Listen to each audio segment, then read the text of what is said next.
There comes a moment in the life of every empath that almost nobody notices. It isn't dramatic. There isn't always a shouting match, a betrayal that makes headlines, or a single catastrophic event. More often, it's silent. It's the accumulation of hundreds of disappointments that slowly reshape the way a person sees the world. That's why so many people misunderstand what happens next. They think the empath suddenly changed. They think kindness disappeared overnight. But psychology tells a very different story. Human beings don't transform because of one painful experience. They transform because the nervous system eventually decides that the old strategy for survival is no longer working. An empath begins life believing that understanding others will create connection. They learn to read emotions before words. They anticipate conflict before it happens. They comfort people who never ask if they're okay. At first, these abilities feel like strengths. They build relationships. They make the empath indispensable. People admire their patience, their compassion, and their willingness to forgive. But there is a hidden cost. Every time an empath ignores their own needs to rescue someone else, the brain records that sacrifice. Every time they excuse disrespect because they hope someone will change, another emotional debt is created. Every time they stay silent to keep the peace while chaos grows inside them, they teach themselves that their own emotional reality matters less than everyone else's. Comfort. Years pass this way. The problem isn't kindness. Kindness is one of humanity's greatest strengths. The problem is kindness without boundaries. Compassion without discernment eventually becomes permission for unhealthy people to continue unhealthy behavior. This is where many empaths unknowingly trap themselves. They confuse endurance with love. They mistake self-sacrifice for loyalty. They believe that if they can just understand someone deeply enough, they can finally be treated with the same care they freely give. Unfortunately, psychology doesn't reward intention. It rewards patterns. If someone repeatedly discovers that they can disrespect you without consequences, that pattern becomes their expectation. If they learn they can drain your emotional energy while offering very little in return, they rarely stop voluntarily. They simply adapt to receiving more. The empath continues giving because giving has become part of their identity. Meanwhile, resentment quietly grows beneath the surface. Here's what most people fail to understand. The empath isn't getting weaker during this period. They're gathering evidence. Every disappointment becomes another data point. Every broken promise becomes another lesson. Every manipulation, every dismissal, every moment of being taken for granted slowly changes the internal equation. At first, the empath asks, "What did I do wrong?" Later, the question becomes, "Why do I keep allowing this?" That shift is enormous. It's the moment responsibility returns to where it belongs, not for someone else's behavior, but for your own boundaries. This is the beginning of what many people mistake for darkness. The empath starts saying no. They stop explaining themselves endlessly. They no longer chase people who choose distance. They stop arguing with individuals committed to misunderstanding them. Conversations become shorter. Reactions become quieter. Their emotional energy becomes intentional instead of automatic. To outsiders, this looks cold. But what they're witnessing isn't the death of compassion. It's the birth of clarity. Think about a river after years of flooding. Engineers don't remove the water. They build stronger banks to guide it.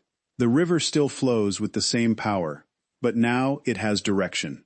The empath experiences something remarkably similar. The emotions are still there. The love is still there. The desire to help hasn't disappeared. What has disappeared is the willingness to let those qualities be exploited. That distinction changes everything. Many of the people surrounding the empath become uncomfortable at this stage, and the reason is surprisingly simple. They were emotionally invested in the version of the empath that never said no. They depended on unlimited access.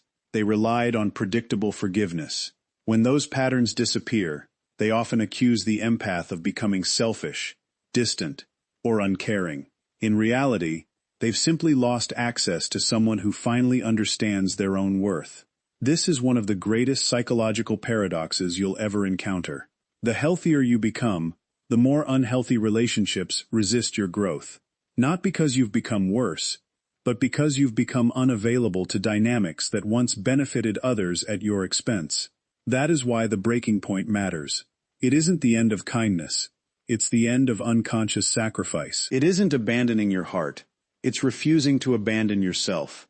The strongest empaths don't stop caring about people. They simply stop caring more about everyone else than they care about themselves.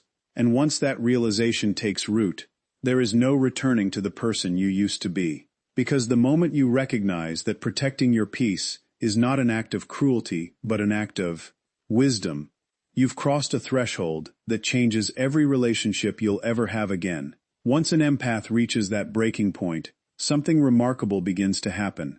It isn't loud, and it isn't immediate.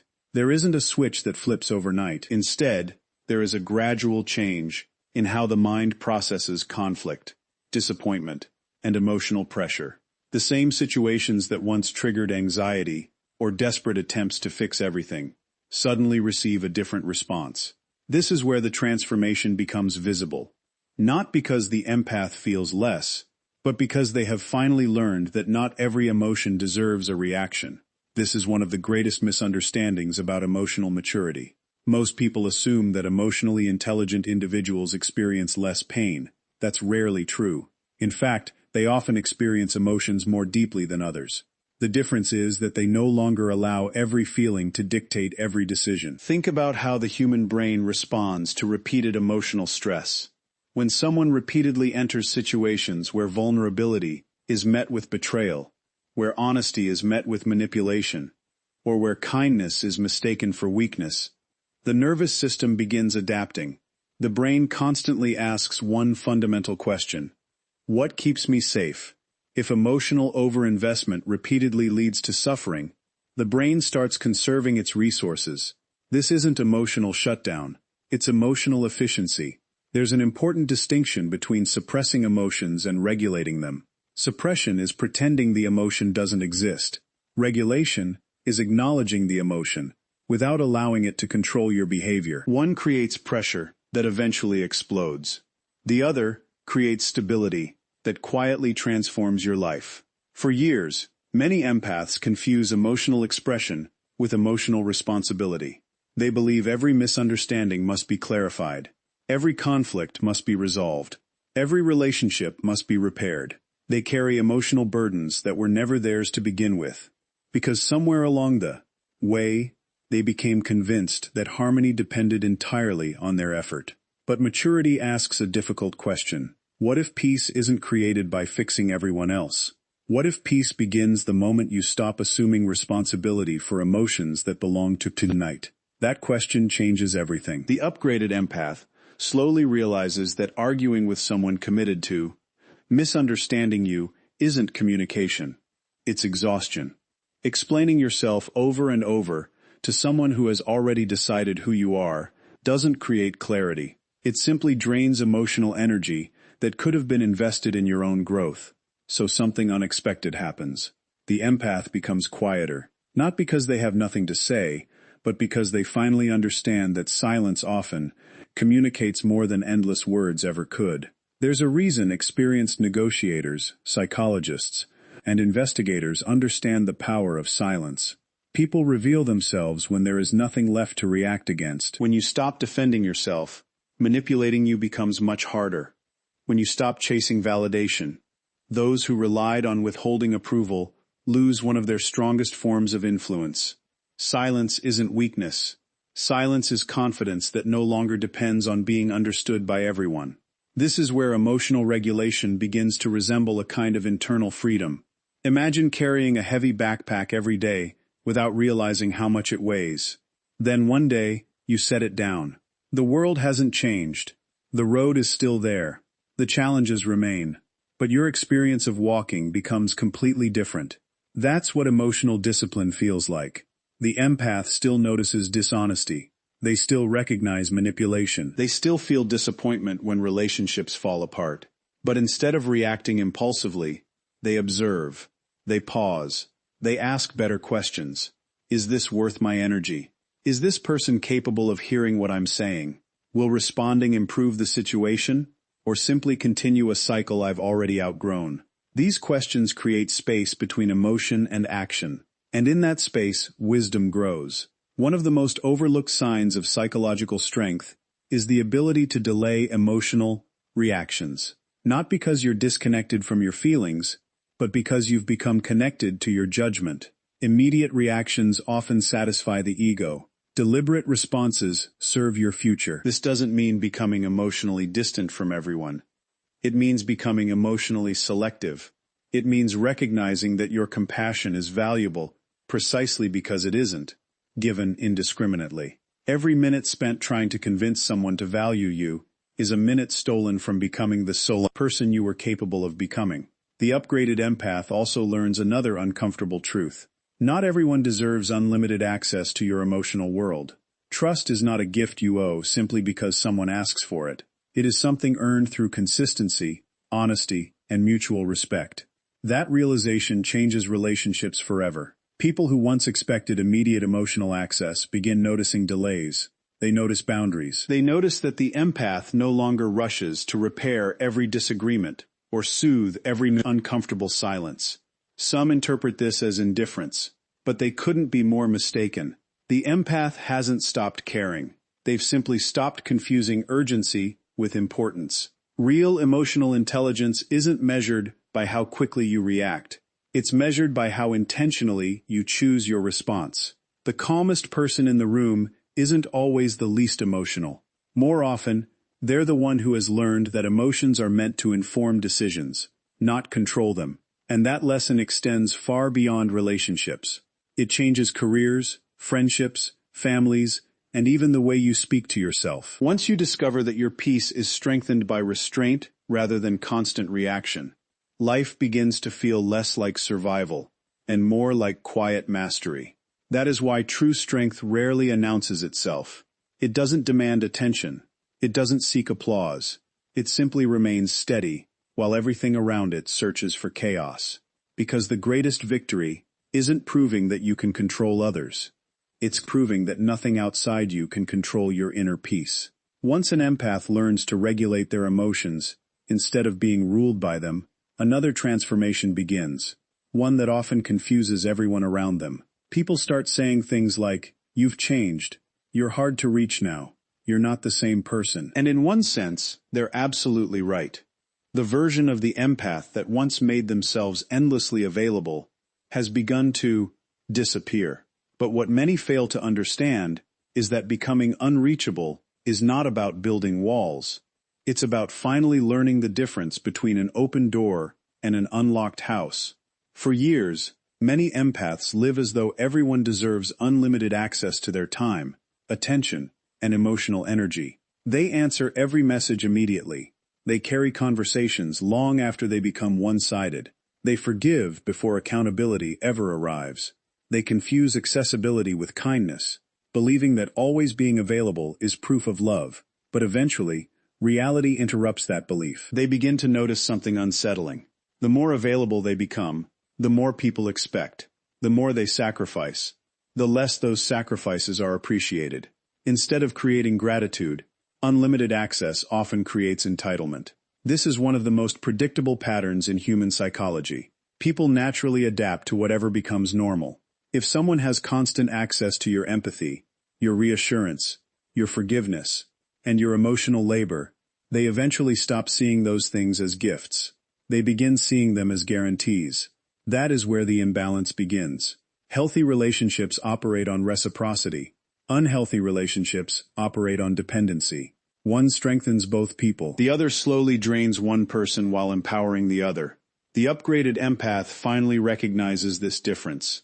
Instead of asking, "How can I make this relationship work?" they begin asking a far more important question. Is this relationship healthy enough to deserve my energy? That single question changes everything. Notice what happens when someone who once had unlimited access suddenly encounters a boundary. Their first reaction often isn't understanding. It's confusion. Sometimes it's frustration. Occasionally, it's anger. Why? Because boundaries expose expectations. A person who respected your time from the beginning usually respects your boundaries. A person who benefited from your lack of boundaries often experiences them as rejection. Think about that for a moment. The same boundary that protects your peace reveals someone else's intentions. That's why boundaries are so psychologically powerful. They don't merely change your behavior. They reveal the behavior of everyone around you. This is why former manipulators often struggle the most with the empath's transformation. Manipulation depends on predictability. It relies on knowing exactly how someone will respond. If guilt always works, guilt becomes the preferred strategy. If emotional withdrawal always causes panic, withdrawal becomes a tool. If criticism always forces someone to prove themselves, criticism becomes routine. But then something unexpected happens. The empath stops playing the game. The guilt no longer produces immediate apologies. The silence no longer creates panic. The criticism no longer triggers endless self-defense. Instead, there is calm observation. And suddenly, the manipulator loses certainty. This is one of the least discussed forms of psychological power. When your behavior becomes guided by principles instead of emotional reflexes, you become difficult to predict. And people cannot easily control what they cannot accurately predict. Notice, though, that this isn't revenge. The upgraded empath isn't trying to punish anyone. They're simply no longer participating in unhealthy patterns. That distinction matters, because many people misunderstand emotional distance. They assume that distance means resentment. Sometimes it does. But healthy distance often means discernment. There is a profound philosophical difference between closing your heart and protecting its entrance. One is fear, the other is wisdom. The empath who has matured doesn't stop trusting forever. They simply stop giving trust away before it has been earned. This creates another unexpected change. Their circle becomes smaller, not because fewer people like them, but because fewer people qualify for genuine closeness. And contrary to what many believe, this isn't loneliness. It's selectivity. There is enormous freedom in realizing that peace does not require a crowded life. Some of the strongest individuals you'll ever meet have very few people they completely trust. Not because they dislike humanity, but because they understand that intimacy is built through consistency, not convenience. The upgraded empath also becomes comfortable disappointing people. Years earlier, that sentence would have sounded impossible. They feared letting anyone down. Now they understand something deeper. Every healthy boundary disappoints someone who expected unlimited access. You cannot simultaneously protect your peace and satisfy every expectation others place upon you. Eventually, you have to choose. And emotionally mature people make that choice without unnecessary guilt. That doesn't mean they become harsh. It doesn't mean they stop caring. It means they finally realize that saying no to exploitation allows them to say yes to authenticity. Ironically, the people who truly care about you often adapt quite easily to these changes. They respect your boundaries because they value you beyond what you provide. The people who disappear after you establish limits often reveal that they were attached to your usefulness rather than your humanity. That realization can be painful, but it is also liberating, because every relationship built on access instead of respect was destined to collapse. Eventually, the only difference is that now it collapses before consuming more of your life. This is why becoming unreachable is never about making yourself emotionally unavailable to everyone. It's about becoming unavailable to manipulation, unavailable to chronic disrespect, unavailable to relationships that require you to abandon yourself in order to keep them alive. The heart remains open. The door simply has a lock now, and the key is no longer handed to anyone who knocks. When you reach that stage, people may call you distant, difficult, or changed. Let them. The opinions of those who benefited from your lack of boundaries should never become the blueprint for your future. Because the strongest version of an empath is not the one everyone can reach. It is the one who knows exactly who deserves the privilege of getting close. After an empath becomes more selective with their energy, something fascinating begins to happen. The world starts projecting stories onto them. People who once described them as endlessly compassionate suddenly use very different words. They say the empath has become cold. They say they're harder to read. Some even whisper that they've become selfish or emotionally detached. But here's the irony. The empath hasn't become less compassionate. They've simply become less available for exploitation. And to someone who benefited from unlimited access, Healthy boundaries can feel surprisingly threatening. This is one of the oldest psychological illusions in human relationships. We often mistake familiarity for truth. If someone has always responded immediately, always forgiven without accountability, always sacrificed their own needs to preserve someone else's comfort, we begin to see that behavior as their identity rather than their choice.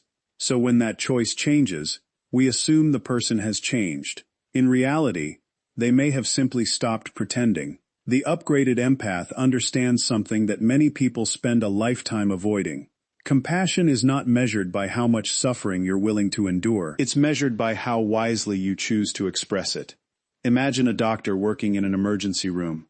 The doctor may care deeply about every patient who walks through the door, but that compassion is guided by discipline, not emotion alone. If the doctor became emotionally overwhelmed by every case, they would eventually lose the ability to help anyone effectively. Their calm isn't evidence that they care less.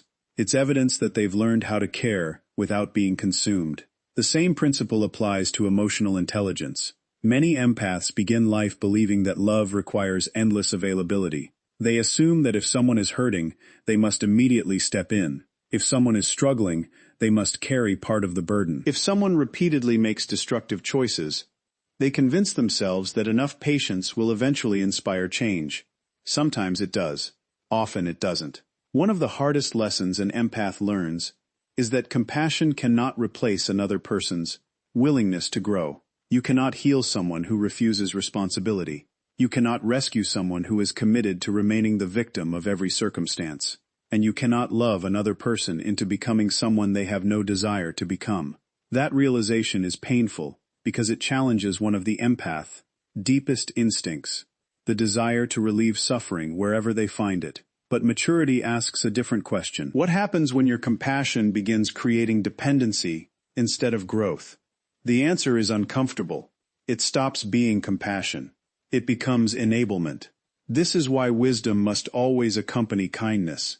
Kindness without discernment is like giving water to a plant without checking whether the roots are healthy. Sometimes the plant flourishes. Sometimes you're simply feeding the disease that is already destroying it. The upgraded empath finally recognizes this distinction. Instead of asking, "How can I save this person?"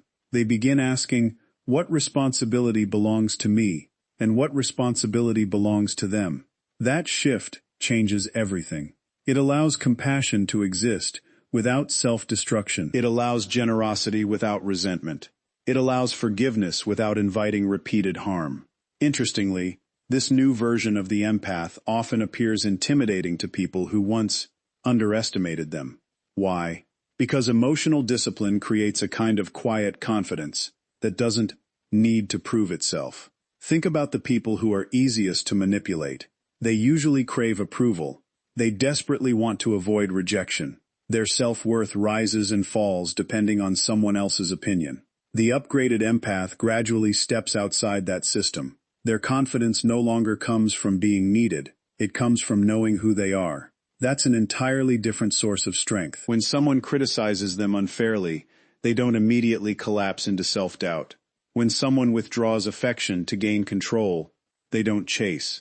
When someone attempts to provoke an emotional reaction, they don't automatically respond. Not because they're emotionless, because they've learned that every invitation deserves evaluation before acceptance. This creates a remarkable psychological effect. People who once relied on emotional chaos suddenly find themselves standing in front of someone who refuses to participate. Calm becomes unsettling. Silence becomes powerful. Patience becomes impossible to manipulate. And those accustomed to controlling others often mistake this composure for darkness. But true darkness seeks domination. True strength seeks peace. There is an enormous philosophical difference between those two states. The upgraded empath doesn't enjoy watching people suffer. They don't celebrate revenge. They don't become cynical about humanity. They simply refuse to keep sacrificing themselves to maintain relationships built on imbalance. That isn't cruelty. That's self-respect. Another misconception emerges during this stage. Many people assume that walking away means giving up. It doesn't. Sometimes walking away is the highest expression of hope. Not hope that another person will suddenly change, but hope that you will no longer betray your own values to preserve what cannot be repaired alone. Every emotionally healthy relationship requires two willing participants. No amount of empathy can compensate for someone else's lack of integrity. No amount of patience can substitute for accountability. No amount of love can replace mutual respect. Once the empath accepts these truths, they begin investing differently. Their energy flows toward people who reciprocate. Their attention moves toward relationships that create growth instead of exhaustion. Their kindness becomes intentional instead of automatic. Ironically, this makes their compassion even more valuable than before, because what is given freely without wisdom is often overlooked. What is offered thoughtfully becomes deeply appreciated. The upgraded empath has not become emotionally unavailable. They've become emotionally discerning. Their heart still feels deeply. Their instinct to care still exists. But now those gifts are protected by judgment, experience, and quiet confidence. And perhaps that is the greatest transformation of all. The world may mistake wisdom for coldness, because wisdom no longer performs for approval. It simply stands where truth stands, even when that truth disappoints people who expected endless sacrifice. So never confuse a peaceful heart with a hardened one. The strongest soul is not the one that gives everything to everyone. It is the one that knows when. Love requires an embrace, and when love requires the courage to walk away. By the time an empath reaches this final stage, the transformation is no longer about other people. That may sound surprising, because the journey often begins with difficult relationships, betrayal, disappointment, or emotional exhaustion. But those experiences are only the catalyst. They are not the destination. The real destination is an internal shift so profound that the empath no longer measures life by who stayed, who left, who apologized, or who finally understood them. Instead, they begin measuring life by one question: am I at peace with the person I have become? That question changes everything. For most of their lives, many empaths are driven by an invisible need to create harmony. They want people to understand one another. They want relationships to heal. They want conflict to end. There is beauty in that instinct, but there is also danger. When your identity becomes tied to fixing what is broken, you eventually start believing that every broken situation is your responsibility. It isn't. One of the greatest acts of emotional maturity is recognizing the difference between influence and responsibility. You can influence people through your example, your kindness, and your integrity, but you are not responsible for another person's willingness to change. That decision belongs entirely to them. This realization feels strange at first. The empath who once rushed toward every emotional crisis now pauses. They no longer believe every silence must be filled, every misunderstanding corrected, or every relationship rescued. Instead of asking, "How do I make this work?" they begin asking, "Does this still align with the life I want to live?" That is not selfishness. It is wisdom replacing obligation. There is another change that occurs during this stage, and it is perhaps the most liberating of all. The empath stops chasing closure. This may be one of the hardest lessons to accept, because our minds naturally crave resolution. We want the apology. We want the explanation. We want the other person to finally admit what happened and recognize the pain they caused. We imagine that if they would only acknowledge the truth, we could finally move on. But psychology tells us something different. Closure is rarely something another person gives you. It is something you decide to create for yourself. Waiting for someone else to validate your experience gives them continued influence over your emotional life. The upgraded empath understands this. They stop placing the key to their healing in someone else's pocket. Instead, they quietly reclaim it. They accept that some questions will never be answered. Some betrayals will never be explained. Some people will rewrite history to protect their own conscience. And none of those realities have the power to prevent a peaceful future, unless you allow them to. This is where emotional freedom begins. The empath also develops a new relationship with solitude. Earlier in life, being alone often felt like rejection. Silence felt uncomfortable because it left space for overthinking. Loneliness became something to escape. Now solitude becomes something entirely different. It becomes a place of restoration. It becomes the environment where clarity replaces confusion, where identity grows stronger without the constant influence of other people's expectations. There is a profound philosophical truth hidden here. The quality of your relationships will never consistently exceed the quality of your relationship with yourself. If you cannot enjoy your own company, you will eventually tolerate the wrong company simply to avoid being alone. The upgraded empath no longer makes that mistake. They discover that peace is addictive in the healthiest possible way. Once you've experienced a nervous system that is no longer living in constant tension, chaos becomes difficult to tolerate. Drama no longer feels exciting. It feels exhausting. This changes the way they make decisions. They no longer ask which choice will make everyone happy. They ask which choice allows them to remain aligned with their values. That shift creates remarkable confidence, because decisions rooted in values are far more stable than decisions rooted